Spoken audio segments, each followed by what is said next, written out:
Devlet kitapxanalarına var. Bu yerden işlerle tanıştık. Men bilsiniz ýaly kitap ol adamyň dörüden täsin we büýük gudratydyr. Ol döwürleriň aýnasy. Bir insanyň hem özünden soňky nesilleri goýup gidýän bahasyna bir ýetip bolmazak miraslar. Bu adamlar durmuşynyň müňlük dowamyny ösüşi alımda, bilimde yeten sepetleri, döwürleriň hem siýasy, ykdysady we medeni baglanyşy. Umumyň asyrlaryň ýaňy hem beýan edilýär. Bir bahasyna ýetip bolmazak, pähim hem paýhasyň çeşmesi bolan şeýle ummatym hazynlar bolsa hem kitapxanalarda jemlenýär. Kitapxanalar ýurdun ýeten medeni bilim derejesine ýylatyň ruhy, ahlak hem düşünjeniň ösüşini görkezýär. Şoň orada biziň halkymyz bu ummatlara hemişe ulem gadyr oýup, oňa aýraty hem ähmet berip gelipdir.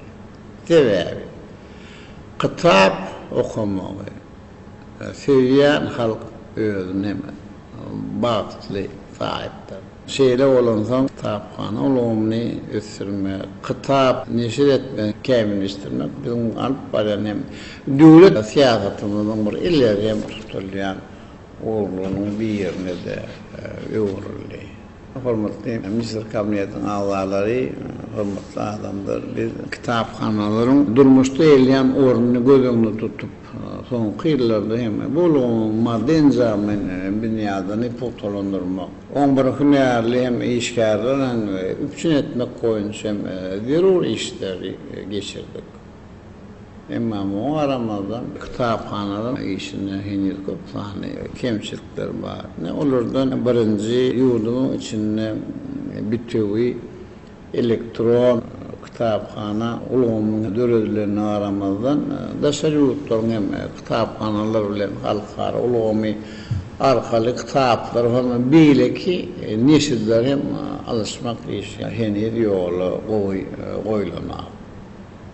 İkinci, iqtisadiyyatın hem pudoklaryna aýratynda o hozurlaryna geçirilýän özgertmeler, ýerden tuğdan netijeli peýdalanmak, çağ kitapxanalar bilen işlemek meselesi ünsüzlerini hem düşürilýär.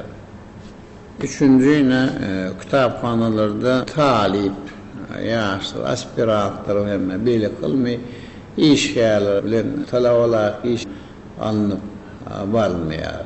Şoň orada kitapxanalaryň hyzmatyndan peýdalanan okuwçylaryň hem sany az bolmagyna galýar.